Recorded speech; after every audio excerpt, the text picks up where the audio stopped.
दूसरा में बेच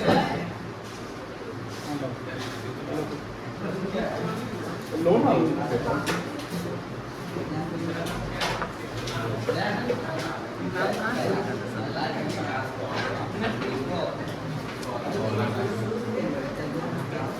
कॉपी निकालो। ये समझा नहीं थे, समझा थे ओरली तो समझा है।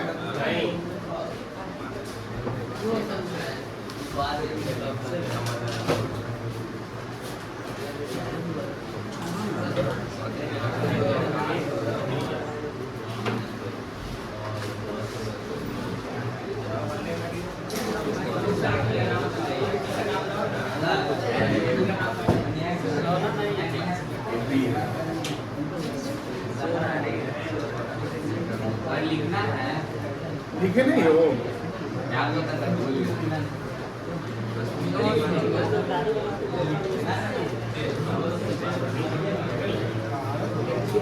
नहीं लिखाया है,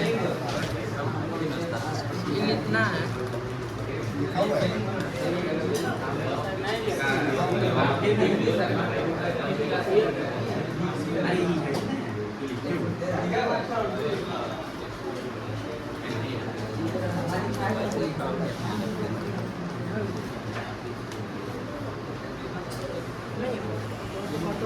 लिखो लेक्चर नंबर 14।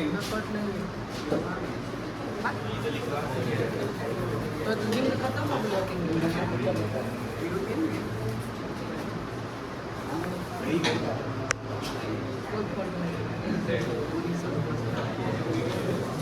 बुक हटा लो, आज बुक का यूज नहीं होगा। बुक हटा लो, मोबाइल हटा लो, बुक का यूज नहीं होगा। मोबाइल आपके पेन के टेबल पर नहीं रहना चाहिए और लिखना शुरू करिए। Lecture number 14।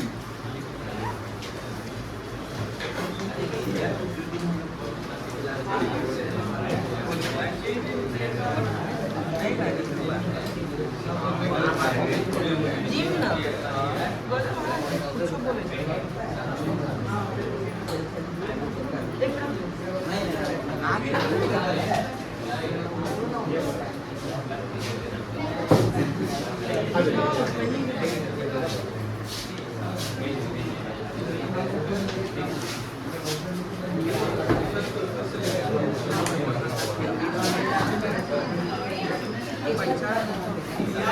उतना नहीं खर्चा करेगा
एक हफ्ता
No, kan lah kau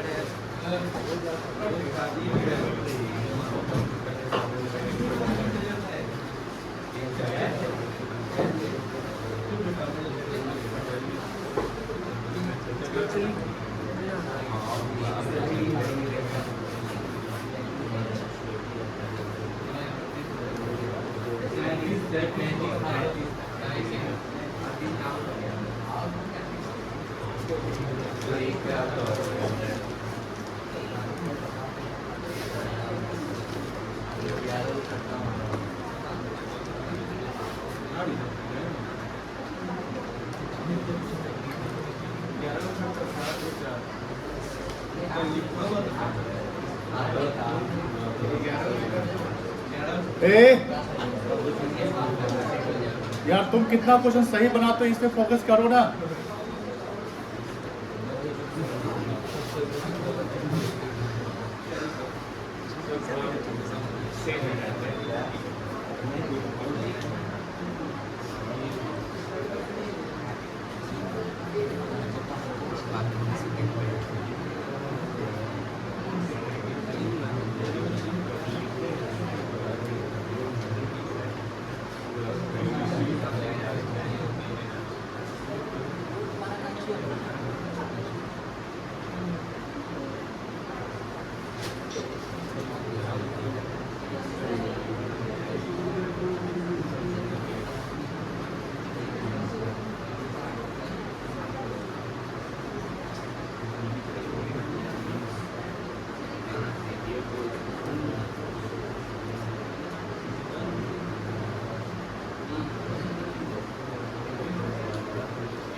तो जल्दी लिखो,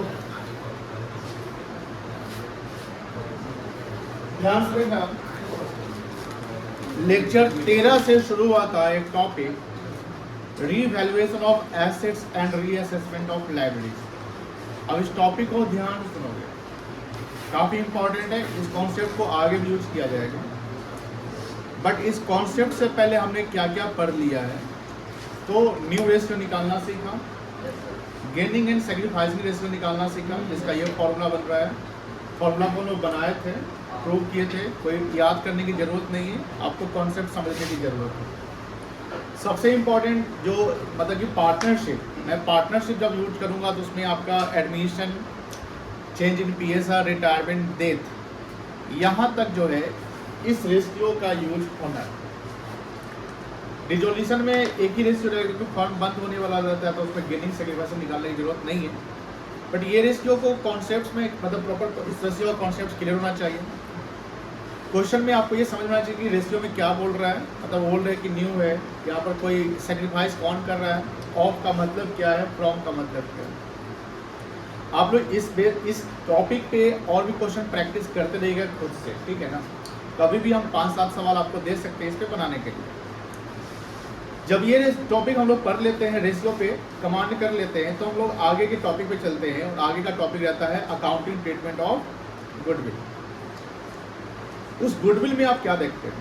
गुडविल जानते हैं कि फर्म का अपना गुडविल होता है, जिसको हम सेल्फ जनरेट गुडविल कहते हैं। और समटाइम क्या होता है कि फर्म अगर कहीं पे करती है एक्स्ट्रा पेमेंट, तो उसको बोलते हैं परचेज गुडविल। यानी गुडविल जो है फर्म के दो प्रकार के दिख सकते हैं, एक बैलेंस शीट में और एक बैलेंस शीट के बाहर। जो बैलेंस शीट में होता है उसको हम एग्जिस्टिंग गुडविल कहते हैं या अपेयरिंग गुडविल। और उस गुडविल को हम क्या करते हैं, तो कुछ भी नहीं, क्वेश्चन कुछ लिखा नहीं रहे, उसको हम राइट ऑफ कर देते हैं। क्या करते हैं? Right of. Right of in the sense कि पार्टनर्स को उसको बांट देते हैं। और गुडविल एक इनटेंजिबल एसेट्स होता है, फिक्टिशियस एसेट्स नहीं होता है। Goodwill is an intangible fixed asset, not a fictitious assets. ये याद रखिएगा, ये आपको MCQ में पूछ सकता है।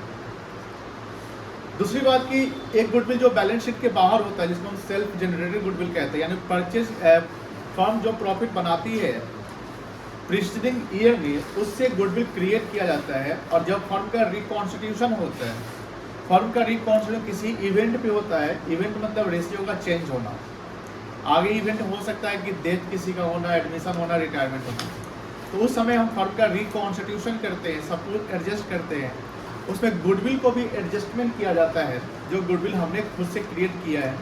और जब हम गुडविल को एडजस्ट करने की बात करते हैं तो उसको गेनिंग एंड सेक्रीफाइसिंग रेशियो में क्या करते हैं, एडजस्ट करते हैं, जहाँ गेनिंग पार्टनर्स को डेबिट करते हैं और सेक्रीफाइसिंग को क्रेडिट करते हैं।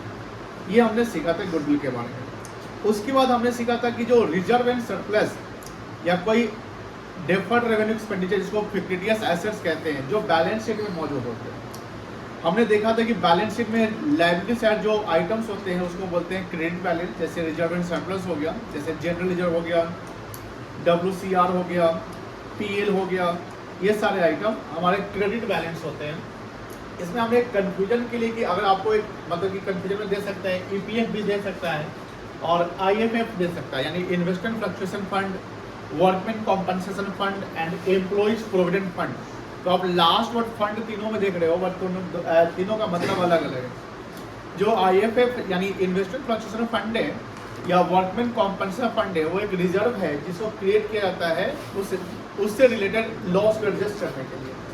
अगर लॉस वगैरह नहीं है तो उस दोनों रिजर्व को हम लोग पार्टनर्स में ओल्ड रेशियो में बांट देते हैं। लेकिन एम्प्लॉइज प्रोविडेंट फंड हमारा रिजर्व नहीं होता है। ये फंड का मतलब है कि फर्म ने प्रोविडेंट फंड अनाउंस कर दिया है एम्प्लॉय के लिए, इसमें एक्सपेंस मान लिया बट पेमेंट नहीं है हुआ, those expenses which are not paid, those expenses which are not paid is considered as the liability. तो क्या बोलते हैं, लायबिलिटी। अब चूंकि एक्सपेंसेस का पेमेंट हमने नहीं किया है तो एक्सपेंसेस का पेमेंट हमको विद इन 1 ईयर करना होता है। कॉन्सेप्ट हमेशा याद रखिएगा, आपको याद नहीं करना है कि EPF को CL ही बोलते हैं, आपको ये याद नहीं रखना है। बैंक लोन को नॉन करंट लायबिलिटी ही बोलते हैं, ये याद नहीं रखना है। बैंक लोन हमेशा नॉन करंट लायबिलिटी होगा तो ये गलत है, समझो ध्यान से। मान लो कि हमने बोला कि बैंक लोन को हम NCL में डाल दिया, ऐसे बताए होंगे कि बैंक लोन NCL में है, 11 में पढ़ा है हमने। मान लो कि 10 लाख का लोन है, हमने लिया, 5 साल में पेमेंट करेंगे, वो NCL हो गया। क्या हो गया, बोलो, NCL हो गया। लेकिन सपोज रखो हमको इस साल में हमको 2 लाख पेमेंट कर देने हैं, बात समझ आ रही ना। हमने 10 लाख लिया लेकिन हमको इस साल कितना पेमेंट करना है, तो ये 2 यानी 10 लाख का अब 2 पार्ट बन जाएगा, 2 पार्ट बन जाएगा जिसमें 2 लाख रुपया हमको विद इन 1 ईयर पेमेंट करना है, तो वो हो गया CL। वो क्या हो गया, और जो 8 लाख बियॉन्ड 1 ईयर चला गया तो वो क्या हो गया, NCL। यानी कोई लायबिलिटी एक है, यानी बैंक लोन या कोई ऐसी लायबिलिटी है जिसके 2 पार्ट हो सकते हैं, यानी those liabilities which are payable within 1 accounting year or 1 operating cycle is called current year। तो EPF खर्चा है जो फर्म पेमेंट करती है, एम्प्लॉय प्रोविडेंट फंड में डालती है, यानी खर्चा बना लिए हम लोग, इस साल कर दिया कि अभी हम पेमेंट नहीं किया है, तो वो करंट लायबिलिटी, यानी इसका हम डिस्ट्रीब्यूशन नहीं करते, याद रखिएगा। ये लायबिलिटी, इसके डिस्ट्रीब्यूशन नहीं होगा, समझ में आ गई। उसके अलावा एसेट साइड में हमारे कुछ फिक्टिटियस एसेट्स जैसे PL, advertisement suspend, preliminary expenses, ये हमारे फिक्टिटियस एसेट्स है जो एसेट्स में दिख रहा है बट हमको कोई इकोनॉमिक बेनिफिट से नहीं देने वाला है, इसको इसलिए भी इसको भी क्या करते हैं, वो राइट ऑफ करते हैं, राइट ऑफ करते हैं, कोई दिक्कत नहीं है। यहां तक पढ़ने के बाद अब हमने क्या देखा कि जब फर्म का रिकॉन्स्टिट्यूशन होता है, फर्म का क्या होता है बेटा, रिकॉन्स्टिट्यूशन होता है, तो कहीं ना कहीं हमारे बैलेंस शीट में, ध्यान से देखिए, हमारे बैलेंस शीट में एसेट्स एंड लायबिलिटीज मौजूद होते हैं। जो एसेट्स और लायबिलिटी का हम जनरली एस्टिमेट करते हैं, एसेट्स का जनरली हम एस्टिमेट करते हैं, जो टेंजिबल फिक्स्ड एसेट्स होते हैं like land, building, machinery, debtors. क्योंकि डेटर को भी हम एस्टिमेट करते हैं प्रोविजन करके। Provision is not the actual loss for the firm, है ना। प्रोविजन का मतलब क्या होता है कि इतना डूब सकता है, डूबा नहीं। अब बैड डेट का मतलब actual loss. Provision for bad debt and bad debt both are different. Income tax की भाषा में अभी हम लोग अकाउंट्स पढ़ते हैं, लॉ नहीं पढ़ रहे। क्या पढ़ रहे हैं, अकाउंट्स एंड लॉ जो है। इनकम टैक्स का जो लॉ है उसमें अकाउंटिंग करते हैं तो वो लॉ के अनुसार करते हैं। तो इनकम टैक्स जैसे यहाँ पर हम देखिएगा 11th में या कहीं भी जो प्रोविजन फॉर बैड डेट रहता है उसको हम खर्चा मान लेते हैं ना, बोलो हाँ, उस खर्चा उसको मानने से प्रॉफिट क्या होता है, कम जाता है ना। इनकम टैक्स बोलता है कि प्रोविजन फॉर बैड डेट कोई खर्चा नहीं होगा, प्रोविजन फॉर बैड डेट कोई खर्चा as per income tax law, क्योंकि वो आपका एक्चुअल एक्सपेंस थोड़ी है, वो आपने एस्टिमेट कर लिया कि आपका इतना खर्चा हो सकता है, बट आपका एक्चुअल लॉस नहीं, इसमें खर्चा नहीं, जो बैड डेट है वो एक्चुअल माना जाएगा। तो ये जो हमारे एसेट्स है उसका हम टाइम टू टाइम क्या करते हैं, एस्टिमेशन करते हैं। Estimation is not the actual data.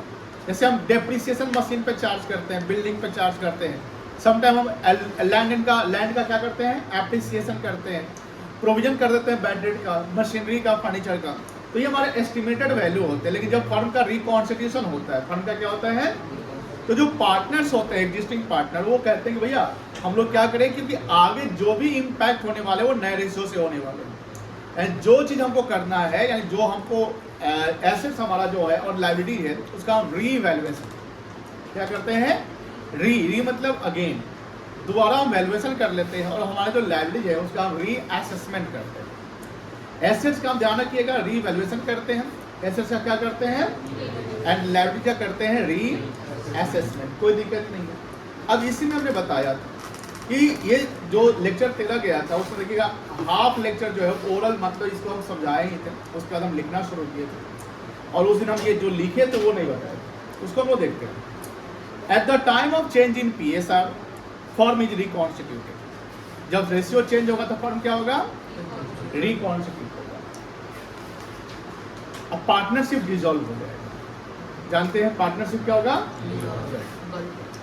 And due to reconstitute firm assets of firm are revalued. जो फर्म का एसेट्स क्या होगा, revalued, and liabilities are reassessed. Assets का रीवैल्यूएशन होगा और लायबिलिटीज का क्या होगा, रीअसेसमेंट होगा। For revaluation of assets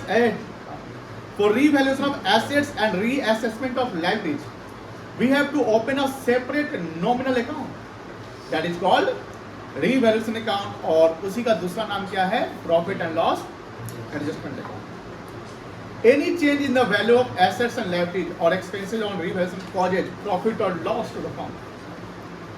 assets का वैल्यू अगर चेंज हो जाए, मान लो कि मशीनरी 1 लाख है, उसका वैल्यू 90,000 हो गया, हमारा एसेट वैल्यू कितना से घट गया, 10,000 से, वो हमारे लिए क्या है, लॉसेस है। मान लो कि कोई लैंड है, उसका वैल्यू 2 लाख था, हो गया 2,20,000, या लैंड का वैल्यू 20,000 से क्या हो गया, एप्रिसिएट कर गया, वो हमारे लिए क्या है, फायदा है। तो वाट एवर चेंज, मैंने चेंज वर्ड बोला, कोई वर्ड अगर कोई वैल्यू अगर चेंज नहीं होता है तो वहाँ प्रॉफिट और लॉस कुछ नहीं होगा। तो लिखता है any change in the value of assets and liabilities. अगर एसेट्स के वैल्यू में चेंज होता है या लायबिलिटी के वैल्यू में चेंज होता है तो ये कॉज करता है प्रॉफिट या लॉस का। वो क्या क्रिएट करेगा, प्रॉफिट और loss, and the change value will be transfer to revaluation account. ये कहाँ ट्रांसफर करते हैं, change value in the sense कि मान लो जैसे हमने बोला कि मशीन 1 लाख है और 1 लाख से वो 90,000 हो गया, तो वैल्यू कितना से चेंज हुआ, तो 10,000 रुपये कहाँ जाएगा, रिवैल्यूएशन अकाउंट में कहाँ जाएगा, ओनली द चेंज वैल्यू। अगर कोई वैल्यू चेंज नहीं हो रहा है तो वो नहीं जाएगा। ध्यान रखिएगा कोई भी रिजर्व एंड सरप्लस रिवैल्यूएशन में नहीं जाएगा। इवन तो गुडविल हमारा इनटेंजिबल है जो बैलेंस शीट में दिखता है, उसका जैसे मान लो, ध्यान सुनिएगा, एक बैलेंस शीट में 1 लाख का गुडविल है, ध्यान सुनिएगा, बैलेंस शीट में ये जो रिकॉन्स्टिट्यूशन जो कॉन्सेप्ट चल रहा है उसकी बात कर रहे हैं, डिसॉल्यूशन पर हो तो वहाँ एक अलग कॉन्सेप्ट हो जाएगा गुडविल से रिलेटेड, इसके थोड़ा सा क्लियर कर लो। बैलेंस शीट में गुडविल दिख रहा है 1 लाख रुपए का और नीचे एडजस्टमेंट लिखा हुआ है goodwill has been revalued at ₹1,20,000। अब आप बोलोगे सर गुडविल तो एसेट्स हो गया, बैलेंस शीट में 1 लाख है और नीचे एडजस्टमेंट बोलता है कि इसको रिवैल्यू करके 1,20,000, तो आप कहोगे यहाँ भी तो change in the value of asset से 20,000 से, और इस 20,000 को हम रिवैल्यूएशन डाल देते हैं, यहाँ गलत हो जाएंगे। यहाँ गुडविल का कॉन्सेप्ट अलग ही है कि जो गुडविल बैलेंस शीट में दिख रहा है 1 लाख रुपए वाला, उसको क्या करेंगे, जो कॉन्सेप्ट हमने पढ़ा है क्या करेंगे, राइट ऑफ कर देंगे। जो बैलेंस शीट में मौजूद होगा उसको क्या कर देंगे, राइट ऑफ कर देंगे। पार्टनर्स कैपिटल या current account debit to goodwill account, कोई दिक्कत नहीं है। फिर नीचे जो एडजस्टमेंट दिया हुआ उसमें 1,20,000 का रीवैल्यूएशन हो गया, वो बैलेंस शीट के बाहर वाला गुडविल है जिसको सेल्फ जनरेटेड कहते हैं, हमने खुद से गुडविल को रीवैल्यूएट कर लिया। उस गुडविल को क्या करेंगे, क्या बताए थे, जो बैलेंस शीट के बाहर हो क्या करेंगे, गेनिंग एंड सैक्रिफाइसिंग में एडजस्ट कर देंगे, जहां गेनिंग पार्टनर्स डेबिट और सैक्रिफाइसिंग पार्टनर क्रेडिट। तो यहां ध्यान रखें, इवन तो गुडविल आपका जो है इंटेंजिबल एसेट्स है, उसका रीवैल्यूएशन हो रहा है, but that goodwill will not be transferred to the revaluation. दोनों के सेपरेट ट्रीटमेंट होंगे। लेकिन मान लो कि लिखा हुआ है मशीनरी, क्या लिखा हुआ है, मशीनरी 1 लाख है, उसका रीवैल्यूएशन 1,20,000 हो गया, तो दैट 20,000 जो चेंज हो रहा है वो ट्रांसफर कहां करेंगे हम, रीवैल्यूएशन। यहां थोड़ा सा सावधान रहेंगे। आगे देखो लिखा हुआ है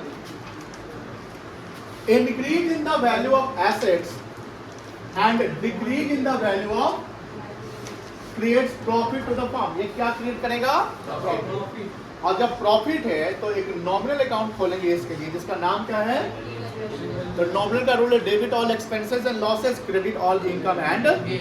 तो गेन्स मतलब क्रेडिट, गेन्स मतलब तो रीवैल्यूएशन के क्रेडिट साइड में डाल देंगे, कोई दिक्कत नहीं। उसी का opposite decrease in the value of assets and increase in the value of cause क्या करेगा, लॉस। एंड लॉस है तो किस साइड चला जाएगा, डेबिट साइड, कोई दिक्कत नहीं है। एक्सपेंसेस ऑन रीवैल्यूएशन, ऑब्वियस बात है, एक्सपेंसेस और रीवैल्यूएशन में क्या होगा, वो डेबिट होगा। कोई अनरिकॉर्डेड एसेट्स है जिसको हमने रिकॉर्ड नहीं कर रखा था, लेकिन पता चलता है कोई रिकॉर्ड एसेट्स है, जब हम उसको रिकॉर्ड करेंगे तो एसेट्स क्या हो गया, बढ़ गया। फायदा है तो क्या हो जाएगा, वो क्रेडिट हो जाएगा। लेकिन अगर कोई अनरिकॉर्डेड लायबिलिटी है, अनरिकॉर्डेड लायबिलिटी का मतलब सर हमको लायबिलिटी पहले से बुक्स में नहीं दिख रहा था, लेकिन पता चला कि अभी एक लायबिलिटी बना हुआ है, जब हम उसको रिकॉर्ड करेंगे तो मेरी लायबिलिटी क्या हो जाएगी, बढ़ जाएगी। वो हमारे लिए लॉसेस है क्योंकि हमको पेमेंट करने पड़ेंगे फ्यूचर में, तो उसको हम क्या करेंगे, रीवैल्यूएशन अकाउंट में डेबिट, रीवैल्यूएशन अकाउंट में डेबिट करेंगे, याद रखिएगा। लायबिलिटी अल्टीमेटली क्रेडिट होगा क्योंकि लायबिलिटी बढ़ रहा है, लेकिन अगर कोई अकाउंट क्रेडिट हो रहा है तो दूसरा अकाउंट क्या होगा, डेबिट। डबल इंटरेस्ट सिस्टम पढ़े थे ना, याद है। आज हमने ये लिखा था, ये जो पहला पैरा है वो सेम पैरा है, जो प्रॉफिट और लॉस रीवैल्यूएशन से होगा, जो भी प्रॉफिट और लॉस रीवैल्यूएशन से होगा, अल्टीमेटली वो किस में बट जाएगा, पार्टनर्स में। किस रेशियो में बटेगा, ओल्ड रेशियो में बटेगा। फॉर द पर्पस, अब देखो हमने बताया जो ऊपर भी पहले देखी, इसके लिए हमको एक अकाउंट खोलना पड़ेगा जिसका नाम क्या है, रीवैल्यूएशन अकाउंट। इसका दूसरा नाम क्या है, पीएल एडजस्टमेंट अकाउंट। अब यहाँ पर पूछेगा कि रीवैल्यूएशन अकाउंट होता क्या है, एग्जाम में पूछ सकते हैं थ्योरी में, ये लिख लोगे। रीवैल्यूएशन अकाउंट इज, कोई दिक्कत नहीं है, increase in the value of assets and decrease in the value of, क्या होगा वो, क्रेडिट हो जाएगा, कोई दिक्कत नहीं है। यानी अगर एसेट्स इंक्रीज कर जाए या लायबिलिटी क्या कर जाए, डिक्रीज कर जाए। उसी का उल्टा, decrease in the value of assets and increase in the value of liability, ये रिवर्स में क्या हो जाएगा, ये रीवैल्यूएशन के अकाउंट में डेबिट साइड जाएगा। अनरिकॉर्डेड एसेट्स क्या होगा, क्रेडिट होगा, और अनरिकॉर्डेड लायबिलिटी और एक्सपेंसेस क्या होगा, वो कोई दिक्कत नहीं है। आफ्टर रिकॉर्डिंग, ये लाइन ऊपर भी लिखे थे, after recording the change value of assets liability the net result will arise by way of profit और लॉस। वो प्रॉफिट लॉस को क्या करेंगे, डिस्ट्रीब्यूट कर देंगे किसमें, पार्टनर, कोई दिक्कत नहीं है। ये थ्योरी था। अब जर्नल, जर्नल हम लोग खुद से बनाएंगे, मतलब कि जर्नल याद नहीं करना है, जैसे हमने बताया जर्नल आपको बनाना पड़ेगा। जैसे देखिए, अभी लिखिएगा नहीं,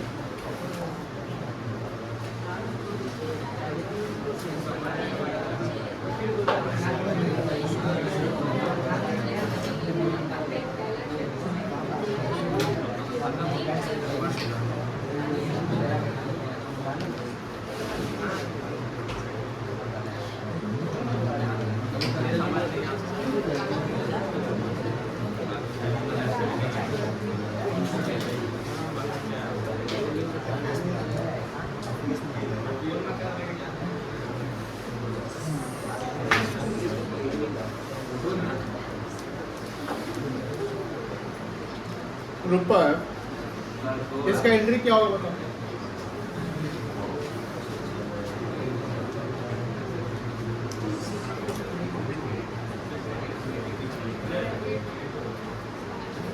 क्या एंट्री होगा? एसेट्स इंक्रीज कर रहे हैं तो एसेट्स इंक्रीज करेगा तो एसेट्स डेबिट होगा, एसेट्स डेबिट होगा, लायबिलिटी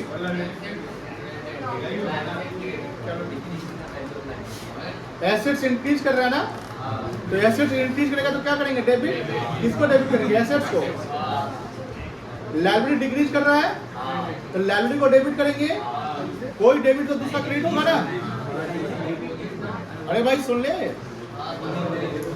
एसेट्स इंक्रीज किया, बढ़ गया, एसेट्स अकाउंट डेबिट, लायबिलिटी घट गया, लायबिलिटी घट गया तो लायबिलिटी अकाउंट जो नाम है वो नाम लिखोगे। और ये क्रिएट करता है प्रॉफिट। ये क्या क्रिएट करेगा? तो दो डेबिट हुआ तो कोई क्रेडिट होगा ना, कौन क्रेडिट होगा? To revaluation account. टू क्या करेंगे? लिखो लिखो अब। पानी है रखा हुआ, पी लो।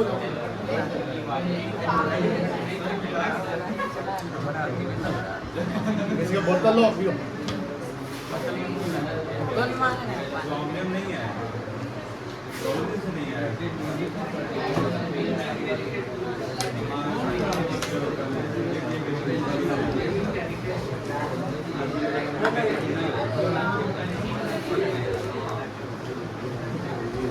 क्या दिक्कत है? रिवैल्यूएशन तो क्रेडिट हो ही रहा ना, रिवैल्यूएशन तो लिख रहा है तो नहीं किया था, देखिए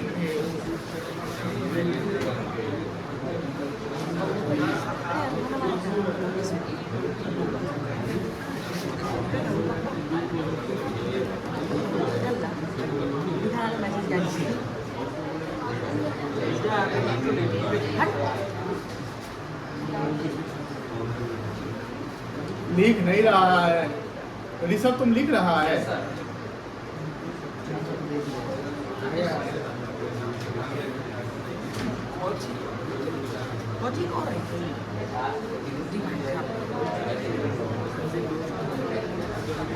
लगने दो।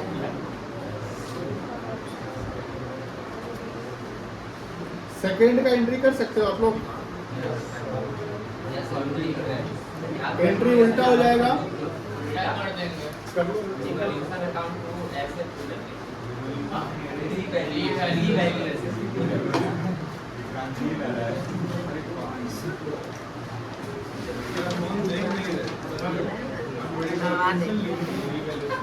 कौन सा उसका क्या लेगा?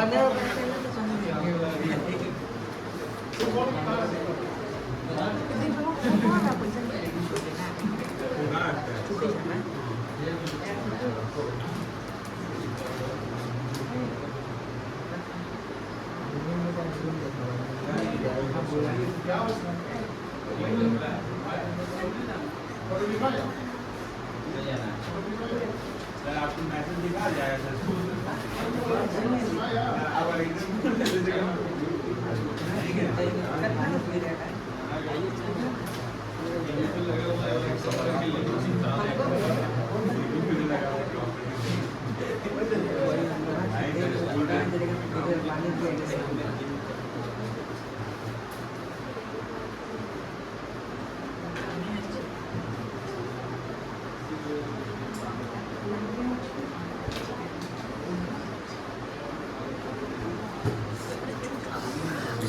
देखिए सेकंड का एंट्री हो गया।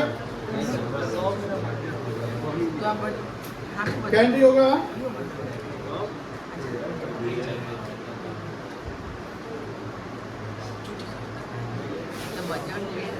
रीवैल्यूएशन अकाउंट डेबिट कर लेंगे।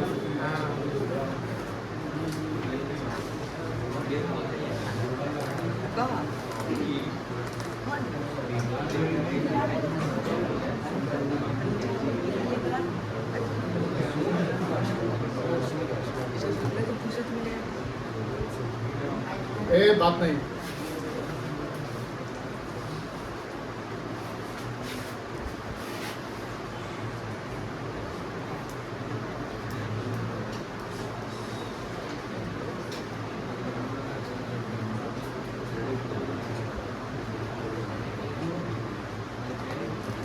बताओ, जब अनरिकॉर्डेड एसेट्स को रिकॉर्ड करेंगे, फायदा है कि नुकसान है? फायदा है तो कौन क्रेडिट होगा? रिवैल्यूएशन क्रेडिट हो जाएगा, और एसेट्स बढ़ जाएगा तो एसेट्स क्या हो जाएगा? क्या एंट्री बनेगा? To revaluation. ठीक है,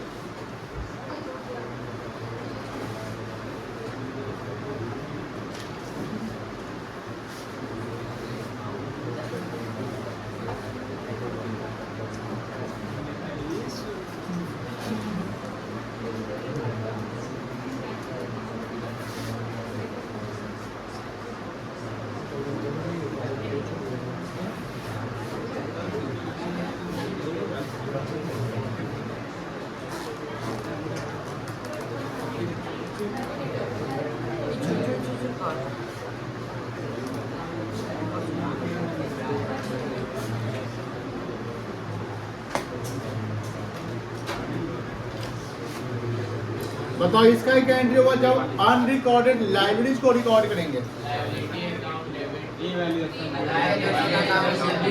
लाइबिलिटी बढ़ रहा है ना, तो लाइबिलिटी बढ़ रहा है तो लाइबिलिटी क्या होगा? क्रेडिट। और ये नुकसान है तो क्या डेबिट होगा? रिवैल्यूएशन।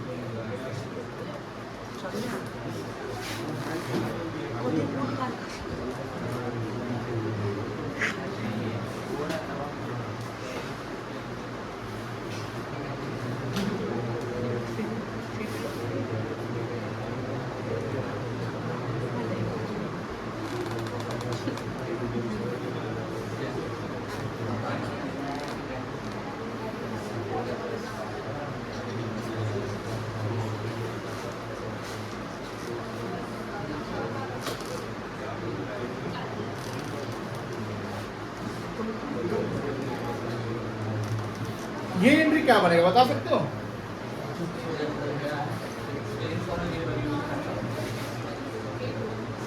एक्सपेंस पेड कर रहे हैं, मतलब कि कोई रिवैल्यूएशन करवाए तो उसका खर्चा होगा ना, खर्चा कंपनी पेड कर दिया। बताओ क्या डेबिट होना चाहिए? Revaluation debit. वहाँ एक्सपेंस जैसे मान लो कि सैलरी पे कर रहे हैं, रेमुनरेशन पे कर रहे हैं, ध्यान सुनिएगा, तो salary account debit, remuneration account debit करने की जरूरत नहीं है उसका सिंगल, क्योंकि कोई भी खर्चा अगर दो एंट्री होता तो याद है ना, एक एंट्री पास करते थे उसको ट्रांसफर करते थे पीएल में, याद होगा ना? यहाँ एक सिंगल एंट्री पीएल वाला ही कर लेना है। सिंगल एंट्री क्या करना है? पीएल वाला। पीएल वाला मतलब रिवैल्यूएशन अकाउंट, ठीक है ना? तो खर्चा है, खर्चा पेमेंट किए तो रिवैल्यूएशन के लिए नुकसान है ना, खर्चा है तो रिवैल्यूएशन क्या कर लोगे? डेबिट कर लोगे। और यहाँ वर्ड पेड लिखा हुआ है, तो पेड लिखो तो पैसा गया, पैसा क्या आया? गया। तो चेक पेमेंट किए तो बैंक क्रेडिट, नगद दिए तो कैश क्रेडिट, ठीक है?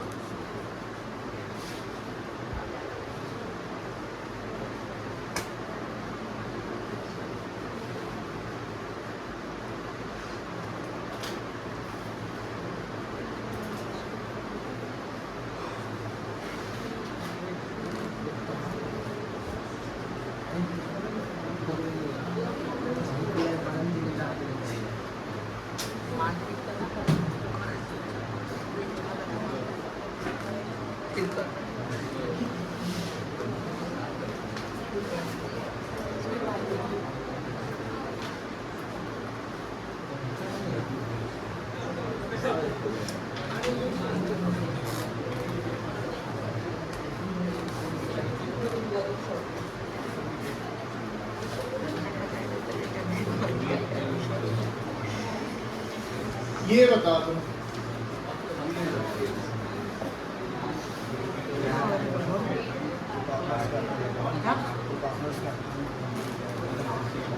expenses on revaluation paid by partner on behalf of firm। मुझे बताओ एक्सपेंस किसका है? फर्म का है कि पार्टनर का है? फर्म का है। Very good. जब फर्म का एक्सपेंस है तो रिवैल्यूएशन डेबिट कर लेंगे, बोलो हाँ या ना? लेकिन क्या फर्म का ये एंट्री किसके बुक में हो रहा है? फर्म के कि पार्टनर के? फर्म के बुक में एंट्री हो रहा है, पार्टनर के बुक में एंट्री नहीं हो रहा है। तो फर्म का पैसा तो इस बार नहीं गया, बट पैसा उसके बिहाफ पे कौन पे कर रहा है? तो पार्टनर को पैसा फर्म से मिलेगा ना, तो पार्टनर क्या करेगा? तुम्हारे कैपिटल में डाल देते हैं, तो क्या करेंगे? टू पार्टनर्स कैपिटल या करेंट अकाउंट।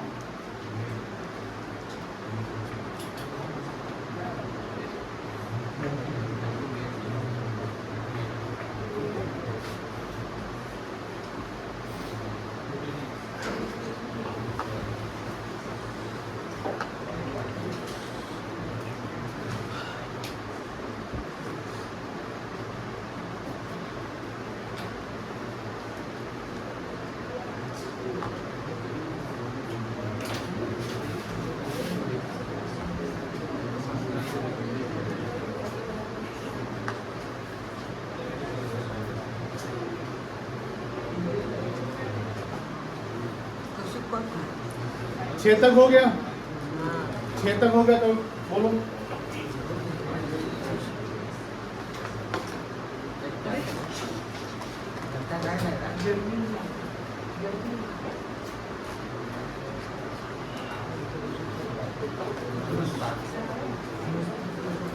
चलो ए हुआ देखो, when provision for bad date increases, ये फर्म के लिए एक्सपेंस बढ़ रहा है कि घट रहा है? बढ़ रहा है ना। बैड डेट का प्रोविजन इंक्रीज होने का मतलब समझो ध्यान से, मान लो कि बैलेंस शीट में प्रोविजन फॉर बैड डेट है मान लो 1000 रुपया, और उसको आपने रिवाइज कर दिया कि आपको लगता है कि थोड़ा सा और डूब सकता है पैसा, आपने कितना रिवाइज कर दिया 1200, तो आपने कितना से प्रोविजन बढ़ा दिया, तो मेरा कहीं ना कहीं क्रेडिट बढ़ गया ना, ये नुकसान बढ़ रहा है। तो यहाँ पर ये जो 200 का बढ़ रहा है कहने कि वो 200 क्रेडिट हो जाएगा, क्या लिख के to provision for bad debt account, और ये खर्चा है तो डेबिट कौन हो जाएगा? रीवैल्यूएशन।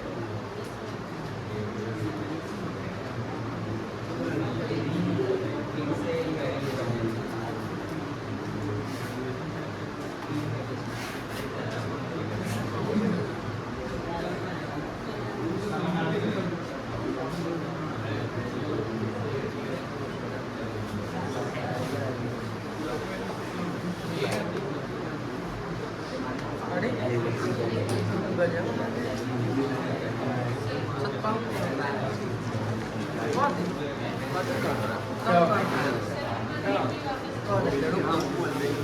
मेरा बैलेंस शीट में है, जैसे देखो एक होता है बैलेंस शीट में डेटर होता है, ठीक है, मान लो डेटर है 10,000 का, हमने यहाँ प्रोविजन कर लिया 1,000 का, ठीक है, नेट बैलेंस कितना दिख रहा है? तो मेरा प्रोविजन कितना है पहले से, उसको ओल्ड प्रोविजन कहते हैं, और हमने मान लो कि बैलेंस शीट के नीचे एडजस्टमेंट में प्रोविजन को बोला कि नहीं अब ये 1200 हो गया, ये न्यू प्रोविजन है, न्यू प्रोविजन ज़्यादा है तो 200 मेरा ज़्यादा प्रोविजन है तो एक्सपेंस बढ़ना पड़ेगा, तो मेरा पहले से तो 1,000 ऑलरेडी क्रिएटेड है ना, और हम अब उसको न्यू 1200 कर रहे हैं, तो मेरा कितना सा प्रोविजन बढ़ रहा है 200 से। अगर यहाँ रहता ही नहीं, यहाँ कुछ नहीं रहता तो पूरा 1200 से करना पड़ेगा। ओल्ड आपके पास है नहीं, ऑलरेडी मतलब पहले से हम 1,000 क्रिएट करके रखे हुए, यानी पहले पिछले साल या कभी हमने 1,000 खर्चा मान लिया था, अब आपको लगता है कि 200 और हो रहा है, तो मेरा खर्चा 200 से बढ़ रहा है, तो 200 से खर्चा बढ़ रहा है तो रीवैल्यूएशन को डेबिट करना पड़ेगा ना। और ये क्रेडिट बैलेंस प्रोविजन क्रेडिट होता है, प्रोविजन क्या होता है? क्रेडिट। न्यू प्रोविजन को क्रेडिट करते हैं, याद होगा, तो प्रोविजन जब क्रेडिट करते हैं तो 200 से और बढ़ रहा है ना क्रेडिट, इसलिए टू प्रोविजन को बैड डेट अकाउंट करते हैं, ठीक है। व्हेन बैड डेट रिकवर्ड, बताओ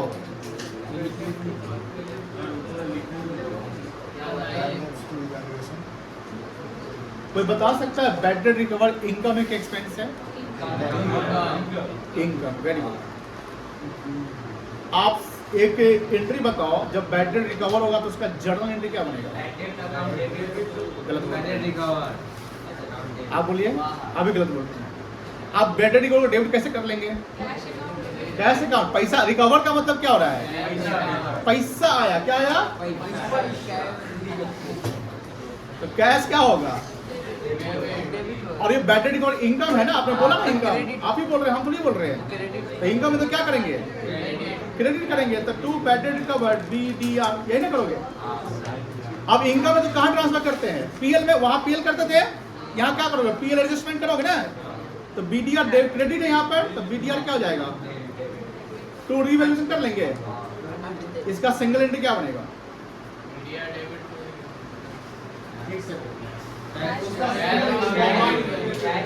BDR क्रेडिट डेबिट करके वो एलिमिनेट हो गया ना, BDR क्रेडिट एलिमिनेट हो गया, क्या एंट्री बन गया? कैश अकाउंट डेबिट टू, बात समझ आ रही है? ये साइड में आप इसको लिख लीजिएगा अंडरस्टैंडिंग पर्पस से, जब क्वेश्चन आएगा बैड डेट रिकवर्ड वाला सवाल आएगा तो ये एंट्री नहीं लिखोगे आप, क्या एंट्री लिखोगे? Cash account debit to bad debt recovered. Side में क्यों लिखना है कि समटाइम आप भूल गए कि कैश क्यों हो रहा है, बैड डेट रिकवर हो रहा है, तो ये आप समझ आए कि हाँ ये इसका सिंगल एंट्री बन रहा है, कैश या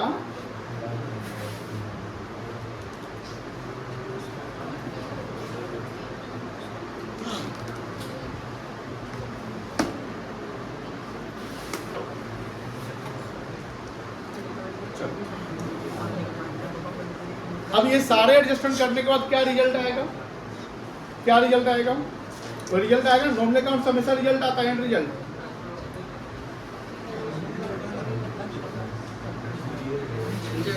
जब रीवैल्यूएशन प्रॉफिट हो तो पार्टनर्स क्या क्रेडिट होगा कि डेबिट होगा?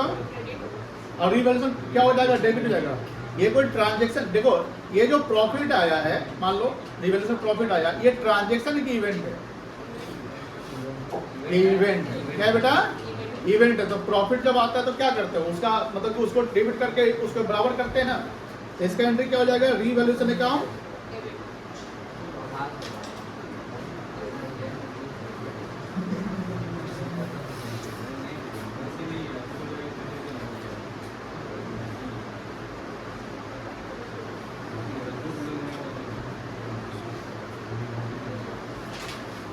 लॉस का एंट्री कर लो खुद से, बोलो।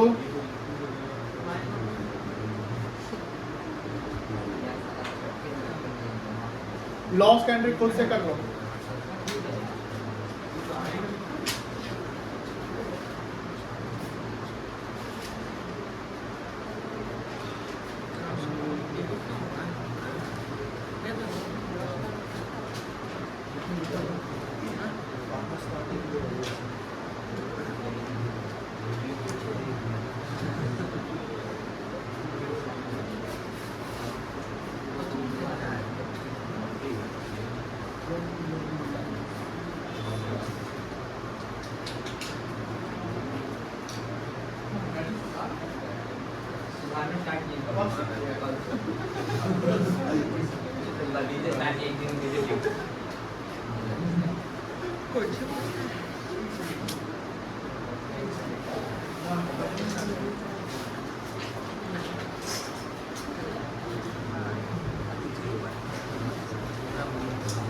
क्या इससे जो जर्नल की से लेकर बढ़ सकता है?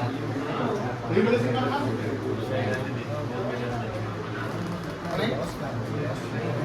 लॉस का एंट्री कर लिया ना सब लोग?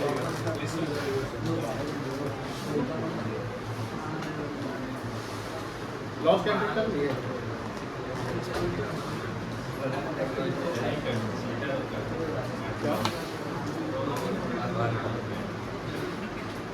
जल्दी जल्दी करो, जल्दी करो।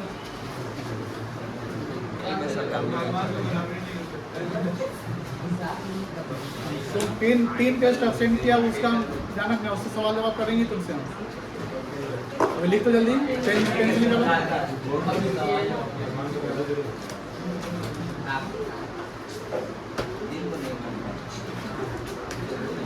कॉफी दे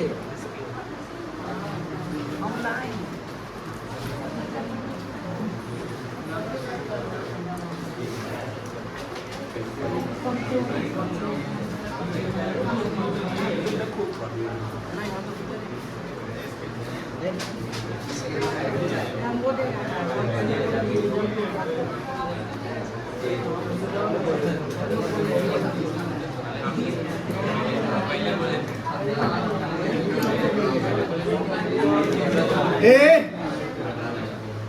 बात नहीं, फॉर्मेट बन गया।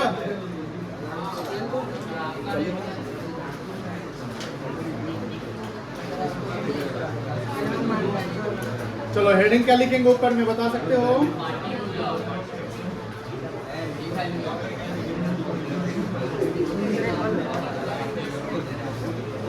यहाँ क्या लिखेंगे लेफ्ट साइड में?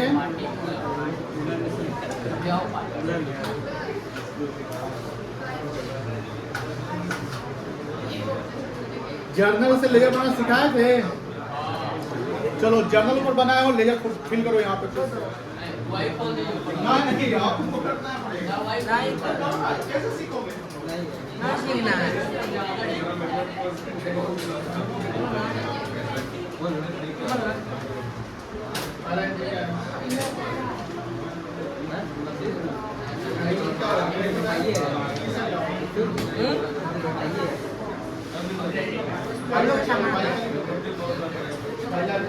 Es que no lo pasa, ¿no? Ya te lo pasa. करने में तो एकदम नलायक है, अब बात कर रहे हैं। ये बोलता बात तो स्केल मंगाया तुमको तो बात लो चलो पहला एंट्री जो हुआ था उसमें रीवैल्यूएशन क्रेडिट हुआ था कि डेबिट हुआ था? क्रेडिट हुआ था ना, तो क्रेडिट साइड जाएंगे, किस साइड जाएंगे? क्या लिखोगे? बाई। अच्छा यहाँ सन्ड्री लिखने कोई दिक्कत है? सन्ड्री का मतलब क्या होता है भाई? डिफरेंट।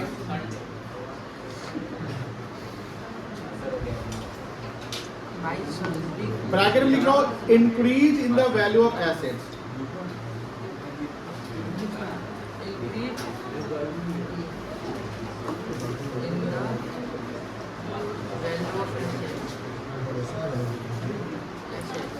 ठीक है, और क्या लिखेंगे?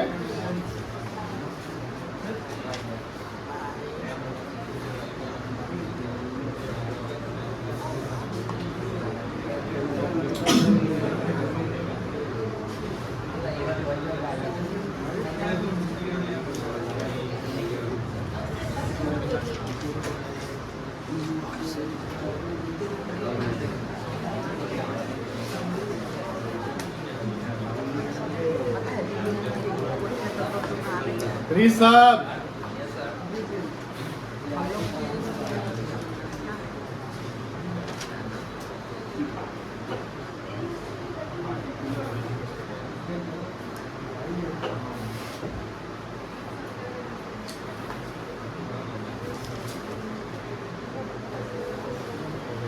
पहला हो गया ये दोनों। सेकेंड एंट्री में क्या हुआ था? सेकेंड एंट्री देखिए जो जगह में आप किए हैं,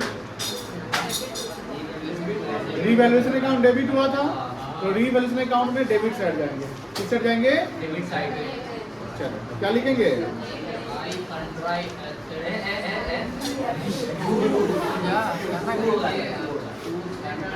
सनराइज नहीं यार, सुंदरी कौन है? सुंदरी कौन है? सुंदरी लड़की है।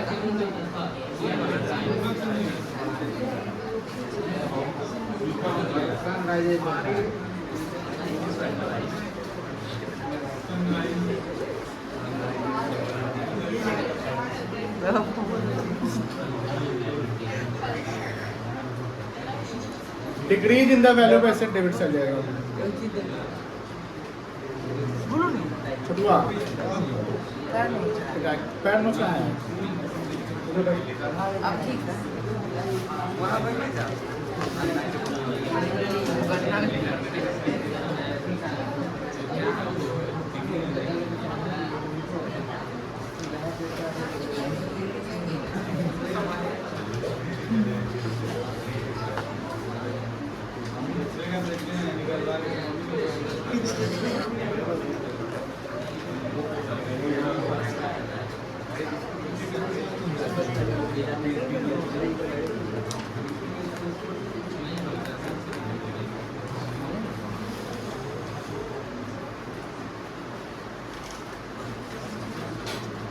पूरा डिटेल लिखो। इंग्लिश कौन लिखेगा?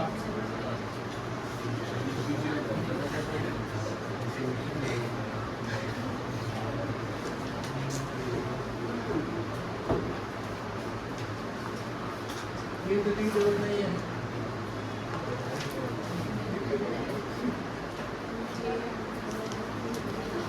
हो गया।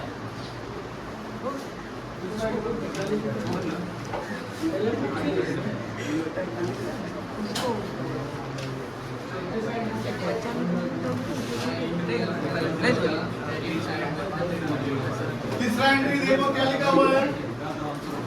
तीसरा एंट्री क्या लिखा हुआ है? सर अनरिकॉर्डेड है ये। Unrecorded sales recorded revaluation credit debit है। किस साइड जाएंगे? बाई साइड लिखो खुद से आप। लिखो बाई। क्या लिखोगे? By unrecorded assets. हो गया। भाई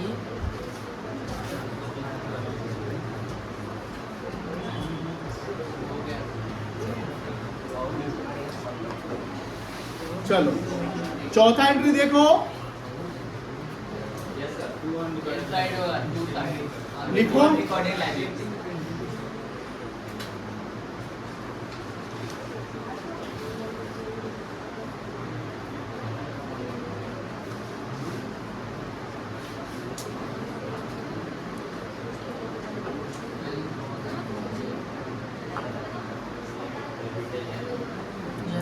चौथा? एयर प्ले हो गया।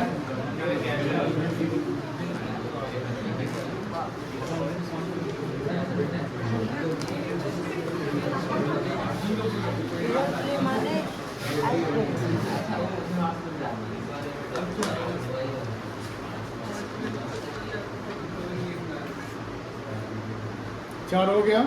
Yes sir. दिखाओ चौथा एंट्री का निकल। पांचवा क्या? चार लिखवा दे। पांचवा क्या था? खर्चा हो रहा है ना, रिवोल्यूशन डेबिट हुआ। तो समझ के लिखो। अब तो सब देखो, यहाँ से देखना आसान, देख कर लिखना आसान है। अब जो जर्नल की है उसे एंट्री करना पड़ेगा ना खुद से। तो 4 तक तो हमने करा दिया। पांचवा चेक करो, रिवोल्यूशन डेबिट हुआ है क्रेडिट हुआ है। अब सब लोग देखो अपने कॉपी में, पीछे जाओ तो डेबिट साइड चल जाओ। डेबिट साइड में क्या लिखोगे? टू कैश या बैंक। अब खुद से भी तो कर सकते हो, करो, करते जाइए सब।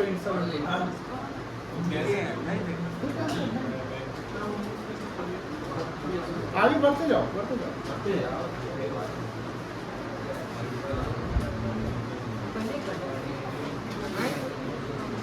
पांचवा लिख लिए होंगे सब लोग।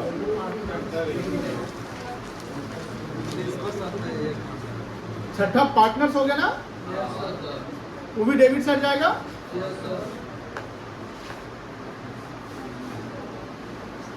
सातवां प्रॉफिट या लॉस था क्या? कुछ क्या था? प्रोविजन लॉस था शायद। अब बताइए वो किस साइड जाएगा? वो भी डेबिट साइड जाएगा। ये सब करना खुद से ना है, बताओ। अच्छा ये बताओ, सातवां में प्रोविजन बैड डेट को हमने इंक्रीज करवाया था, बोलो हाँ या ना। अगर मान लो एक सवाल है मेरा,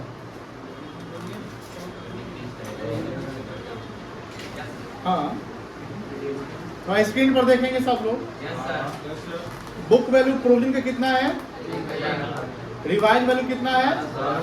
नुकसान है कितना का? Revaluation debit provision credit. अगर हम लेजर में जाएंगे, रिवैल्यूएशन अकाउंट में जाएंगे तो डेबिट साइड डालेंगे कितना? 200। लेकिन मान लेते हैं बुक वैल्यू 1000 है, हमने प्रोविजन करके अब 800 ही कर दिया। अब बताइए एक्सपेंस का कम होना फायदा ही तो है, तो 200 फायदा हो गया, तो प्रोविजन डेबिट हो जाएगा और रिवैल्यूएशन, तो रिवैल्यूएशन अकाउंट में किस साइड जाएगा? 22 साइड। देखो अल्टीमेट ध्यान रखना कि रिवैल्यूएशन क्रेडिट में प्रॉफिट या लॉस, सॉरी प्रॉफिट या इनकम जाएगा। रिवैल्यूएशन क्रेडिट में क्या जाएगा? कोई भी चीज प्रॉफिट हो रहा है या इनकम हो रहा है तो क्रेडिट साइड, लॉस या एक्सपेंस हो रहा है तो किस side? Debit side. Nominal account का एकदम ध्यान रखना है और कुछ नहीं करना। चलो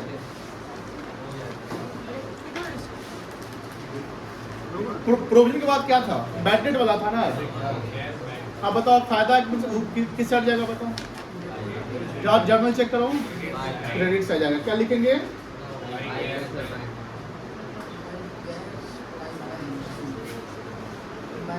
अब प्रॉफिट लॉस बांटने का बात है तो बैलेंसिंग, यहाँ से भी बैलेंसिंग कर सकते हैं। क्रेडिट साइड जाता है तो यहाँ पर फिगर आ जाएगा बैलेंसिंग फिगर, तो प्रॉफिट होगा, है ना। और अगर डेबिट साइड जाता है तो बैलेंस में क्रेडिट में फॉल करेगा तो लॉस होगा। वो प्रॉफिट लॉस कहाँ ट्रांसफर होगा? लिख लीजिए।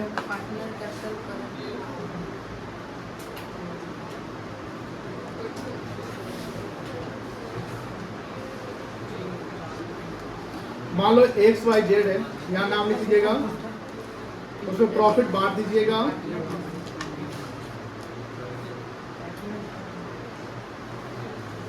और अगर लॉस हो गया तो बाई साइड।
ये प्रॉफिट वाला एंट्री है।